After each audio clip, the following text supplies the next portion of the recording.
Hey guys, welcome back to my channel. My name is Jose, and today I want to talk about 10 sellers' closing costs that you should be aware of before selling your home. Number 1, mortgage balance. So this is the remaining balance that you have on your mortgage.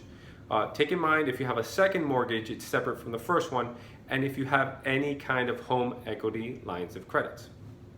Number 2, any loan installments. So this is an administrative fee charged by the bank or the mortgage company to pay off the loan.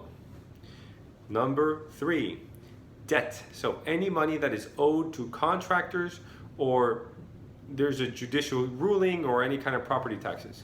These amounts must be paid before the closing takes place. Number 4, check if you have prepayment penalties. It's not very common, but some mortgage loans have penalties for early repayment, and this is because you're cutting into their profits. 5, very common, recording fees. This is usually charged by the county and are fees related to registering the sales transaction to the public. So these fees vary from county to county, so check with your local clerk's office. The real estate commission. These fees are paid to the brokers. They're not paid to the real estate agents. The agent will have a contract with the broker and they will work out their cut. The typical commission is 6% of the sales price. Number 7, notary fees. These are fees paid to a notary to make sure that the people who are signing are the people they claim to be. Number 8, the title company fees.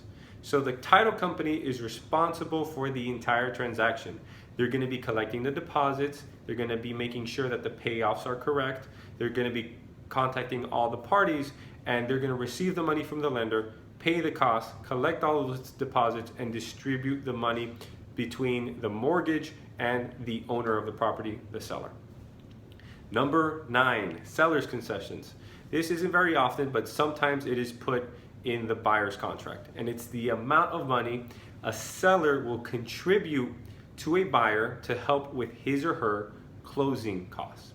And number 10, any repairs agreed during contract negotiation between the buyer and the seller. So now, what if you want to estimate your closing costs? The good news is there are many closing cost calculators online, and they're pretty accurate.